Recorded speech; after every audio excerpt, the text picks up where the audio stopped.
Hello दोस्तों, आज हम रीजनिंग का है ना 20 क्वेश्चन प्रैक्टिस करते हैं। तो आइए फर्स्ट क्वेश्चन से हम लोग स्टार्ट करते हैं। तो फर्स्ट क्वेश्चन आपको है सिलॉक्स का सम A are B.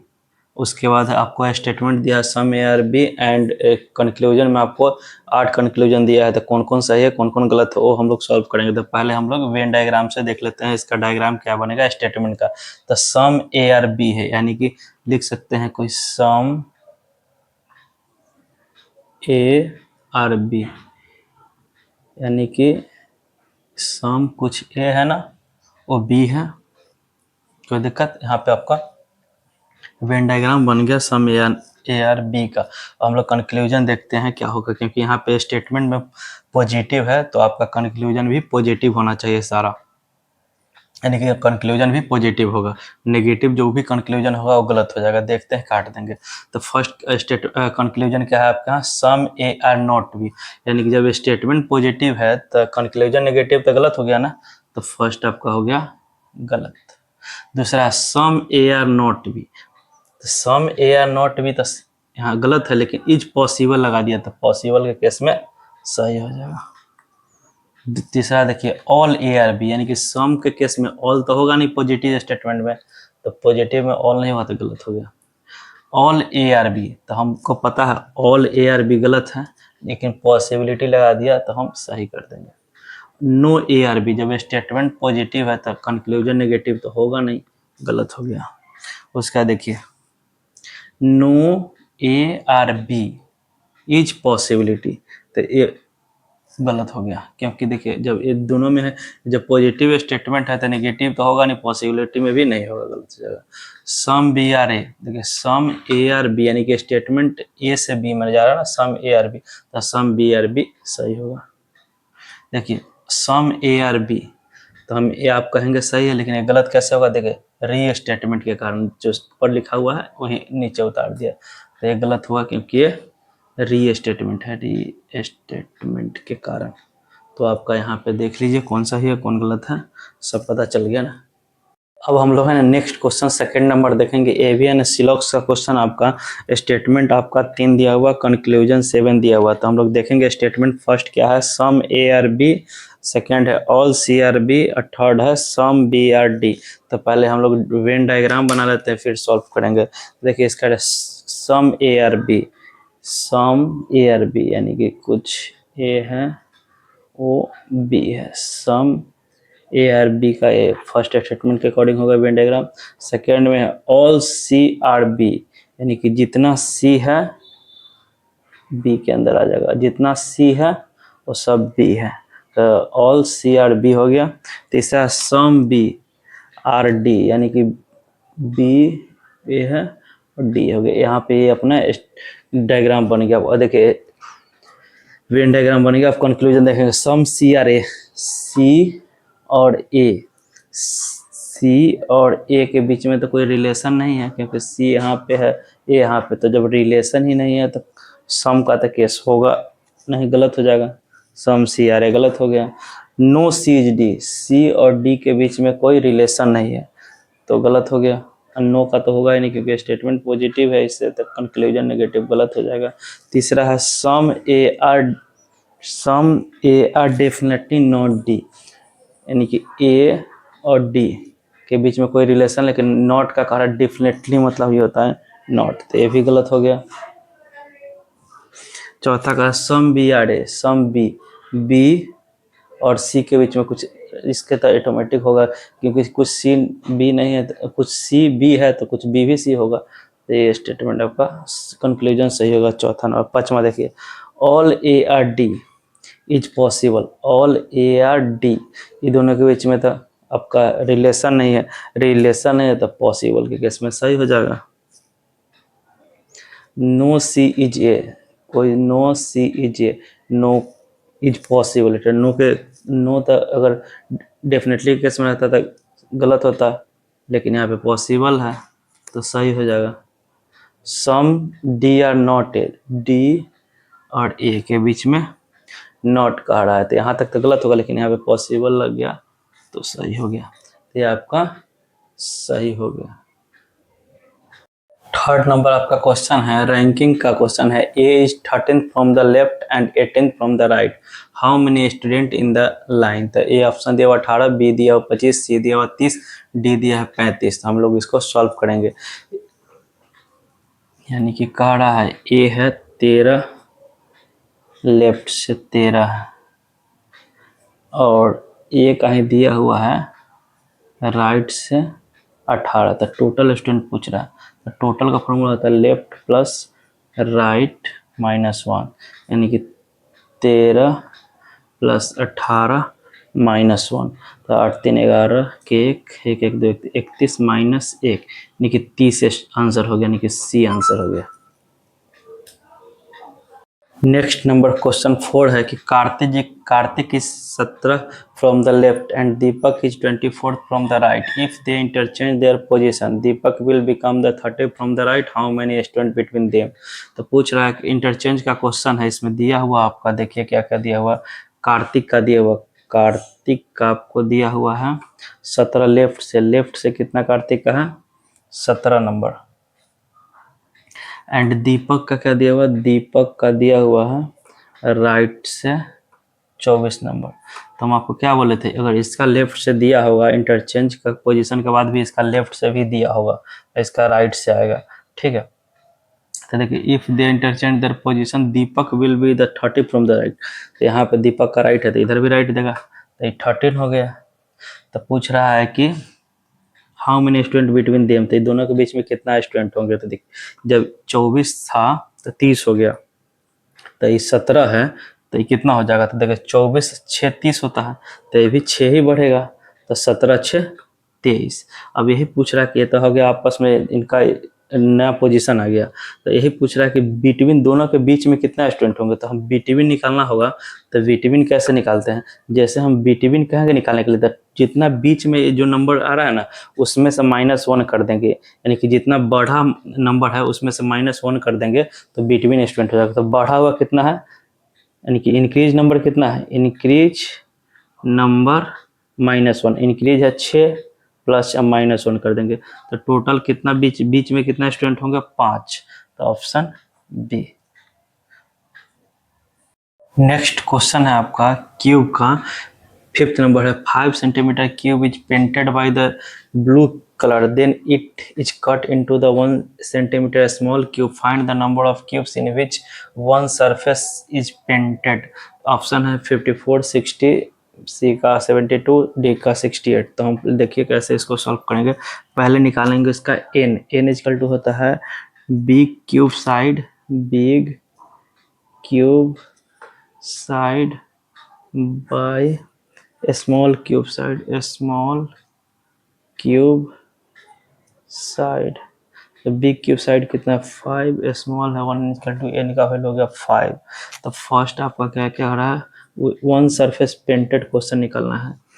1 surface painted, इसका फॉर्मूला होता है 6n-2 का होल स्क्वायर।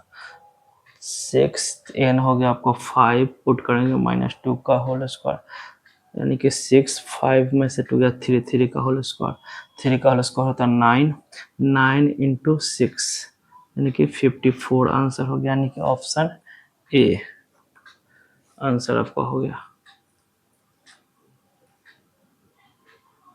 क्वेश्चन नंबर 6 है, ये भी है क्यूब का। 80 centimetre cube is painted by the yellow colour, then it is the cube into the 10 centimetre small cube, find the number of. First question है number of surface of painted, second है 1 surface painted, third है 2 surface painted, fourth है 3 surface painted, fifth है number of cubes. तो हम देखिए इसको कैसे सॉल्व करेंगे। पहले हम n निकालेंगे, n इक्वल होता है B cube side by small cube side, यानी कि बिग है 80, स्मॉल है 10, तो 8 सेंटीमीटर हो गया n। तो निकाल सकते हैं नंबर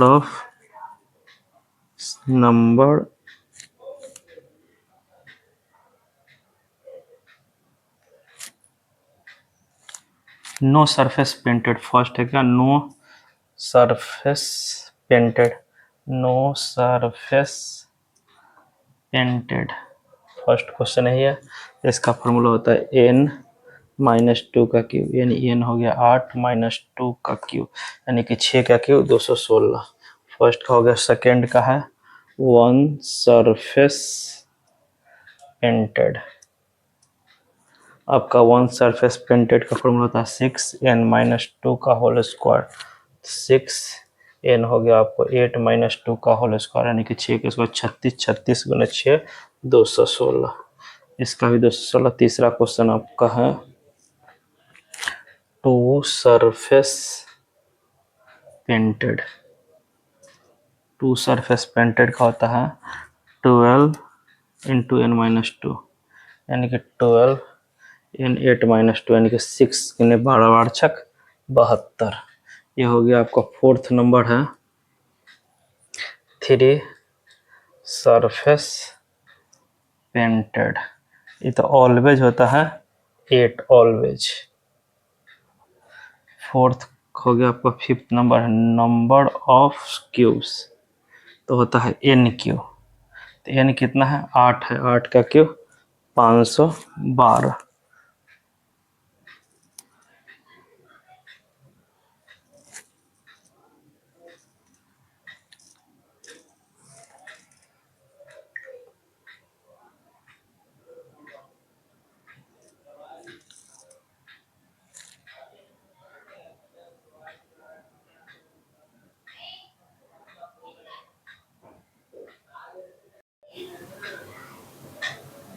नेक्स्ट क्वेश्चन 7 नंबर है two different position of same dice so here the select the letter that will be the face opposite to the one showing to the letter C, यानी कि letter सी का ना opposite face पूछ रहा है। ये dice का क्वेश्चन 7 नंबर है, तो इसको सॉल्व कैसे करेंगे देखेंगे।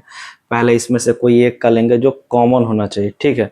जिस इसमें सी कॉमन है, बाकी इसमें और कोई कॉमन नहीं है तो सी को ले लेते हैं। सी क्लॉक वाइज है ना, रोटेट करेंगे क्लॉक वाइज, घड़ी की दिशा में रोटेट करेंगे। तो यहाँ से लेंगे सी के बाद घड़ी की दिशा में बी, फर्स्ट डायग्राम में ए। फर्स्ट डायग्राम का सी बी ए हो गया, दूसरा डायग्राम पर सी यहाँ पे है कॉमन, तो सी डी डी ई। देखिए अपोजिट किसका कौन अपोजिट हो गया, देखिए यहाँ पे कोई कॉमन है, सी कॉमन है, बाकी ये दोनों कॉमन है, तो आपस में अपोजिट। जैसे ए का अपोजिट ई हो गया, ए का अपोजिट ई हो गया, बी का अपोजिट हो गया आपको डी, तो बच गया सी। तो सी का अपोजिट क्या होगा, क्योंकि सी का सी है तो हम ए बी सी डी से देखेंगे। जैसे ए इसमें आ गया, बी आ गया, सी आ गया, डी आ गया, ई आ गया, तो एफ नहीं है, तो यानी कि सी का अपोजिट एफ होगा। तो यही क्वेश्चन का आंसर पूछ रहा है, सी का अपोजिट क्या होगा, तो एफ आंसर सी का अपोजिट होगा। नेक्स्ट क्वेश्चन नंबर 8 है कि ऑल अपोजिट, यानी कि पूछ रहा है सब एक दूसरे के अपोजिट कौन होगा, सबका पूछ रहा है इसमें। तो देखिए इसमें से कोई एक कॉमन लेंगे और उसको रोटेट करेंगे क्लॉकवाइज। देखिए इसमें क्या है, 2 है, 1 है, 5 है। यहाँ पे देखिए 5 6 4, यानी कि 5 दोनों में कॉमन है, तो हम 5 पहले ले लेंगे। 5 एक कोई एक डायग्राम से उसको क्लॉकवाइज रोटेट करेंगे, तो इसमें 5 लिए तो 2 और 1, इसमें 5 लिए तो 5 6 4, यानी कि हमको पता चल गया कि एक के अपोजिट है 4, 2 का अपोजिट है 6, लेकिन 5 का अपोजिट तो है नहीं, 5 ही लिखा हुआ, तो जो डिजिट नहीं है वही होगा, यानी कि 1 2 3, यानी कि 3 नहीं था तो 5 का अपोजिट 3 हो जाएगा, 6 का अपोजिट 2 हो जाएगा, 4 का अपोजिट 1 हो जाएगा, और 3 या 5 का अपोजिट ये आपस में हो जाएगा। तो यही आंसर ऑल अपोजिट हो गया। नेक्स्ट क्वेश्चन देखेंगे आप। नेक्स्ट नंबर क्वेश्चन 9 है कि देखिए इसमें क्या 1 4 6, इसमें है 1 6 5, तो इसमें कौन किसका अपोजिट, देखिए इसमें दो दो कॉमन फेस है ना, 2 कॉमन फेस है। जब when 2 कॉमन फेस हो तब तो क्या करेंगे हम, देखिए तो कोई एक का ले लीजिए यहाँ से अपने 1, इसमें जो कॉमन है उसको ले लीजिए। 1 कॉमन है तो 1 क्लॉकवाइज रोटेट में रोटेट कीजिए। 1 4 6, 1 4 6, इसमें देखिए 1 6 क्लॉकवाइज 5। देखिए यहाँ पे कैसे अपोजिट करेंगे, देखिए इसमें 1 है, इसमें भी 1 है, इसमें 6 है, इसमें 6 है, लेकिन देखिए इसमें 4 5 अलग अलग है, तो एक अपोजिट हो गया 4 का 5, बच गया 1 6, ये ना, इसमें बच गया 1 6, इसमें भी 1 6, तो 1 और 6 का अपोजिट कौन होगा, तो जो इस फिगर इसको इसमें क्लॉकवाइज रोटेट का नहीं जो है गिवन वही होगा। देखिए 1 तो हमारे पास है, 2 नहीं है इसमें, तो एक तो 2 हो जाएगा, 3 इसमें नहीं है तो 2 और 3 हो जाएगा, 2 और 3 हो जाएगा, बाकी 4 5 6 है। देखिए जो 1 6 था और जो नहीं है वही दोनों, यानी कि 1 6 का अपोजिट हो सकता है 2 या 1 का अपोजिट 2 होगा या 6 का अपोजिट 2 होगा, या 1 का अपोजिट 3 होगा या 6 का अपोजिट फिक्स नहीं है, लेकिन 1 6 का होगा 2 3 होगा, लेकिन इसका फिक्स है 4 5 होगा। तो ये अपोजिट हमारा डाइस यहाँ पे था क्वेश्चन। नेक्स्ट क्वेश्चन 10 नंबर है क्लॉक का। It is the 5 o'clock according to the wall clock what is the angle in degree made between the hour hand and minute hand of the wall clock. तो इसका कह रहा है कि hour hand minute को degree कितना degree का होगा, तो इसमें निकालेंगे इजी तरीका से, क्योंकि 5 o'clock हो रहा है, 5 o'clock कह रहा है, हो रहा है दीवार घड़ी में 5:00 है ना। तो इसका फॉर्मूला हम कैसे निकालते हैं डिग्री निकालने के, 11/2 minute hand minus 30h mode बराबर एंगल, है ना होता। तो देखिए 11/2 मिनट कितना है, तो 0 मिनट है, तो 0 लगा माइनस 30, आवर कितना 5 घंटा, 5:00 यानी कि 5 बज रहा है, मिनट में तो कुछ नहीं है, तो मिनट में 0, लेकिन आवर में लिखा हुआ है 5, 30h है ना, तो 30 × 5 बराबर एंगल। 11 को 2 से करेंगे 0 हो जाएगा यहाँ पे, -3 × 5 = 15, 150। तो मोड के अंदर है, अगर मोड से 150 निकलेगा माइनस में तो प्लस हो जाएगा, माइनस मोड से निकलेगा तो प्लस, यानी कि 150 एंगल होगा इसका आंसर।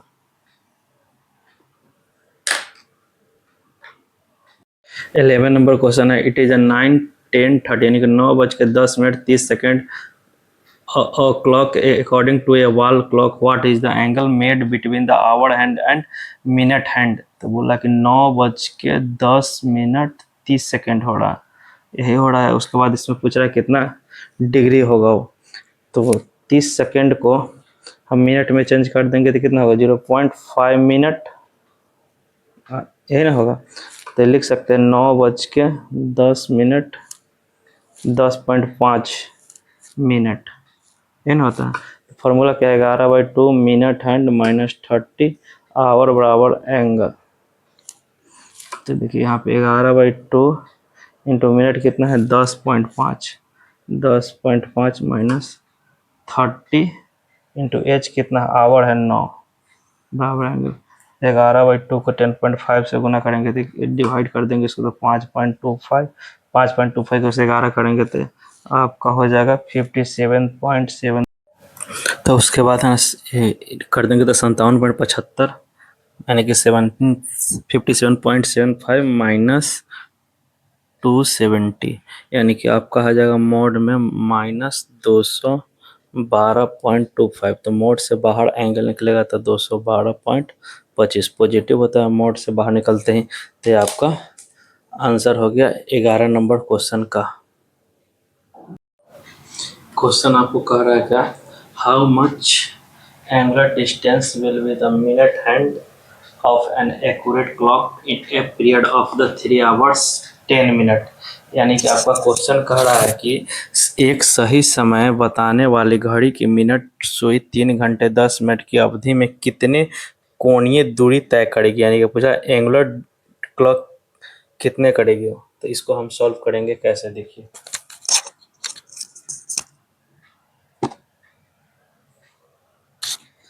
एंगल भाई पहले देखेंगे, angle made by hour hand होता है 30h प्लस मिनट/2। उसी प्रकार angle made by minute hand होता है आपको, मिनट हैंड होता है 6 मिनट। तो एंगल बिटवीन टू हैंड हो जाएगा आपको 11/2 मिनट माइनस 30h, ये फॉर्मूला होता है। तो क्वेश्चन आपको आस्क क्या कर रहा है, आस्क क्वेश्चंस कर रहा है आपको angle made by minute hand so 3 hour 10 minute. तो इसको लिख सकते हैं, टोटल मिनट कितना हो जाएगा 3 × 60 + 10 बराबर हो जाएगा आपका 3 × 60 + 10 यानी कि हो जाएगा आपको 190 मिनट। 190 मिनट हो गया है, 190 मिनट, 190 मिनट हो गया। तो आवर हैंड मिनट कितना होता है? Angle made by minute hand, angle made by minute hand, ये होता है आपको 6 m। तो 6 × मिनट कितना निकला है? 190। तो 19 छक 0, 9 छक 54, 4 5, 5 6 11, 1140 डिग्री आपका हो जाएगा आंसर।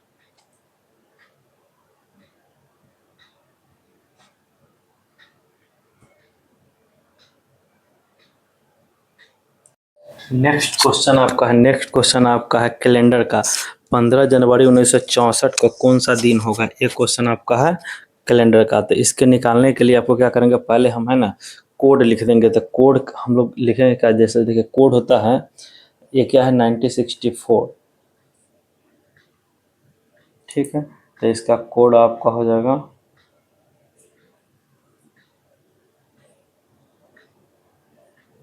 कोड लिख देंगे पहले, जैसा होता है 144-025-036-146, यानी कि ये जनवरी का कोड हो गया। ऐसे दिसंबर का हो गया, बीच में हो गया आपका फरवरी, मार्च, वैसे करके करके यहाँ तक दिसंबर तक आ जाएगा। उसी प्रकार ये होता है नॉन लीप ईयर का। नॉन लीप ईयर, अगर लीप ईयर है तो 034, 025, 036-146, ये हो गया आपको लीप ईयर का कोड। तो यहाँ हो गया ये आपका जनवरी हो गया, उसी प्रकार ये दिसंबर हो गया, बीच में आपका फरवरी, मार्च, ऐसे कर करके आएगा। यहाँ तक कोड हो गया। उसका देखिए डे का कोड होता है आपको संडे से स्टार्ट होता है। संडे, मंडे, ट्यूसडे करते करते करते सैटरडे, ये होता है संडे होता है 1, ऐसे 2, ऐसे चला जाएगा 7 तक। उसके बाद है ना आपको सेंचुरी ईयर, यानी कि 100 का कोड होता है 4, 200 का कोड होता है 2, 300 का कोड होता है आपको 0, 400 का कोड होता है आपको 6। अगर इतना आपको आ रहा है ये सब, तो आप ये क्वेश्चन को इजीली सॉल्व कर सकते हैं। देखिए 15, और हम है ना हर समय है ना रिमाइंडर लेते हैं, एक केस के छोड़ के बाकी सब में रिमाइंडर ही लेंगे। तो कैसे करेंगे इसको? देखिए 15 है तो 7 को 15 से डिवाइड करेंगे, 15 को 7 से डिवाइड करेंगे तो 7 दूना 14, 1 15, यानी कि रिमाइंडर कितना होगा? 1। तो 1 लिख लिए रिमाइंडर, यानी कि 15 को 7 से डिवाइड करेंगे, 7 डे होता है इसीलिए। तो 7 दूना 14, यानी कि रिमाइंडर 1 आ गया, ठीक है। जनवरी का कोड देखेंगे तो जनवरी देखिए ये लीप ईयर है, 64 1964 है ना लीप ईयर है। तो लीप ईयर का कोड क्या होता है? 034। तो 0 मतलब जनवरी, फरवरी, मार्च, अप्रैल, मई, जून, जुलाई, अगस्त, सितंबर, अक्टूबर, नवंबर, दिसंबर। उसी प्रकार जनवरी बोला लीप ईयर है तो लीप ईयर का कितना हो जाएगा? जनवरी का 0 कोड।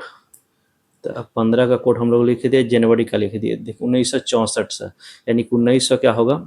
पहले 1600 + 300, 1900 हो गया आपको, प्लस 64, यही ना लिखेंगे। 1964 को इस फॉर्म में लिख सकते हैं, कोई दिक्कत? देखिए 1600 का कोई ज़रूरत नहीं है कोड लिखने का, लेकिन ये 300 का लिख सकते हैं। 300 का कोड क्या है? 0।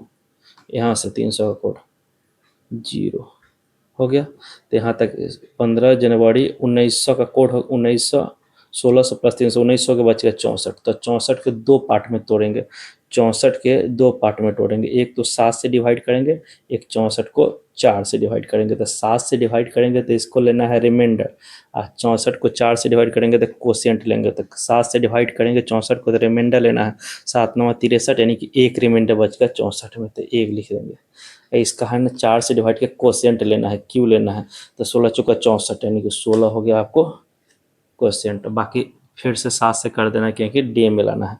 देखिए 1 1 2, 16 2 18, 18 को 7 से करेंगे तो रिमाइंडर कितना होगा? रिमाइंडर आपका होगा 7 दूना 14, 4, 4 हो गया रिमाइंडर, यही डे होगा। तो देखिए हम लोग स्टार्ट किससे करते हैं? संडे से। Sunday 1, Monday 2, Tuesday 3, Wednesday 4।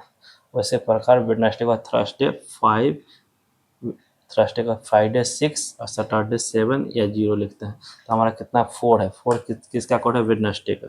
तो हमारा डे रहेगा वेडनेसडे। देखिए अगर कोड याद रहेगा सारा तो ये 30 सेकंड का क्वेश्चन है। उसी प्रकार 2 अक्टूबर 1900 का कौन सा डे होगा, डे बताना है। 2 अक्टूबर 1900 का कौन सा डे होगा। देखिए हमने जो पहले ऊपर बताया सेम उसी प्रकार 2 का कोड 2 होगा, 2 का 7 डिवाइड करेंगे तो 2 ही आएगा रिमाइंडर। अक्टूबर, अक्टूबर देखिए पहले 1900 है यानी कि 1900 नॉन लीप ईयर है, लीप ईयर भी रहेगा तो 1900 कह रहा है तो यानी अक्टूबर कह रहा है तो अक्टूबर का कोड तो सेम दोनों का, सिर्फ जनवरी फरवरी का कोड अलग है, बाकी सारा वहाँ से डिजिट सेम है। ठीक है, तो देखिए अक्टूबर का क्या होगा, देखिए जनवरी फरवरी मार्च अप्रैल मई जून जुलाई अगस्त सितंबर अक्टूबर, अक्टूबर का 1 तो 1 लिख दिए। यहाँ पे क्या बताया था 1600 प्लस 300, 1600 का नहीं लिखना कि 300 का लिखना, 300 का क्या होता है जीरो कोड तो प्लस जीरो। यहाँ क्या बताया था आपको, तो उस यहाँ पे कुछ है नहीं क्वेश्चन, इतना ही रह जाएगा तो 2 1 3 वो डिवाइड हो 7, 3/7, 3 को रिमाइंडर 7 से डिवाइड करेंगे तभी रिमाइंडर 3 आएगा। तो 3 कौन सा देगा, 1 में संडे, 2 में मंडे, 3 में ट्यूसडे, तो ये अपना ट्यूसडे आंसर होगा। देख लिए कोड याद रहा तो 1 लाइन का आंसर था। उसी प्रकार नेक्स्ट क्वेश्चन आप लोग देख लीजिए 50 नंबर कैलेंडर का ही।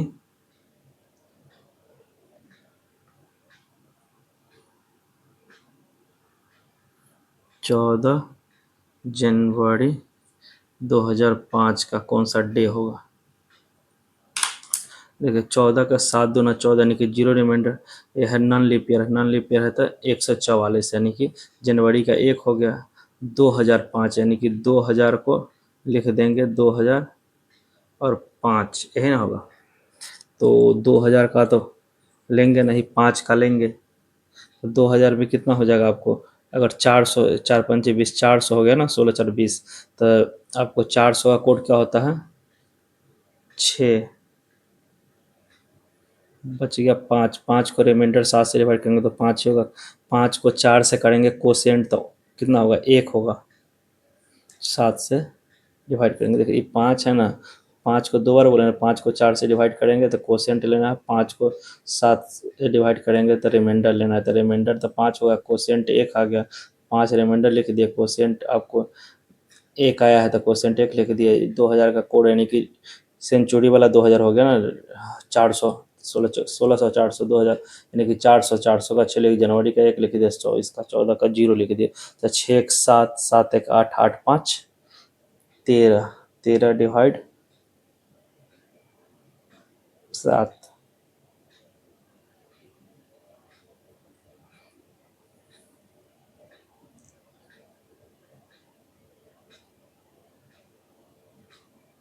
तो आपका कितना हो गया 7 6 13, 6 हो गया। 6 कौन सा दिन होता है, 6 आपका होता है फ्राइडे, फ्राइडे आंसर होगा।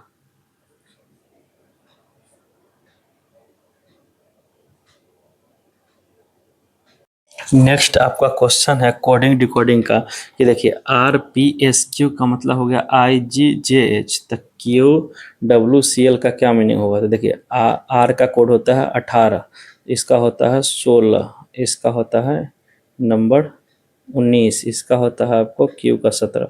देखिए ये दोनों का जोड़ दिया तो 8 1 9 यानी कि इसका 9 हो गया, G7 हो गया, 10 हो गया, आपको H हो गया 8।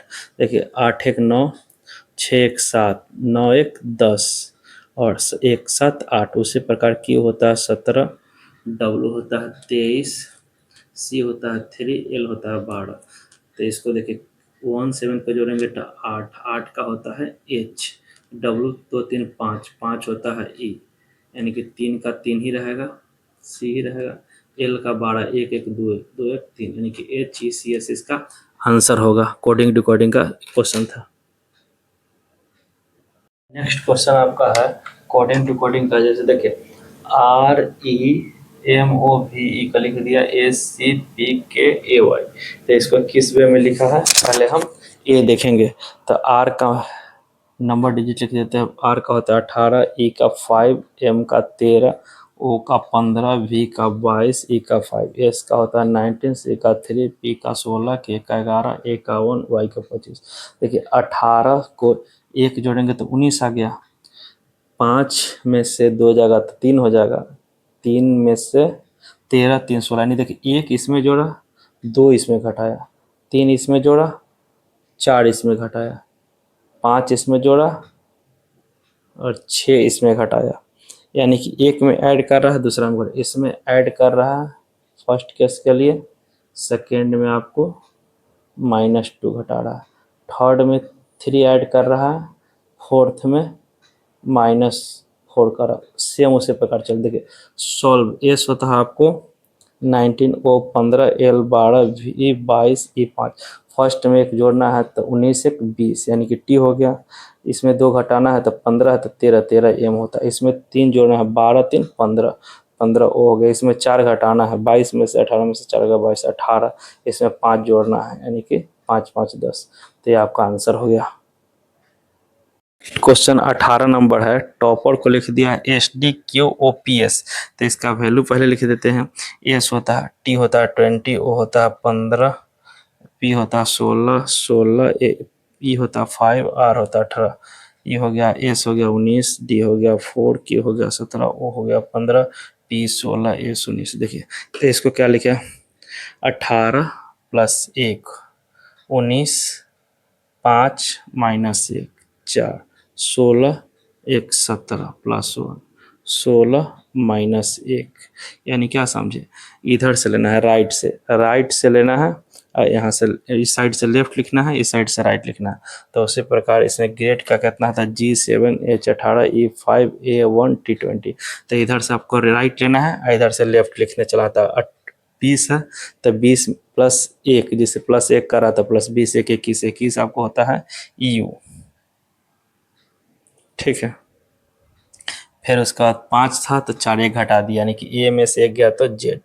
फिर उसके बाद 1 जोड़ गया, यानी कि F। फिर 1 घटा दिया, यानी कि Q। फिर 1 जोड़ दिया, G के H। तो समझ में आया, इधर से 1 जोड़ रहा था, 1 घटा रहा था।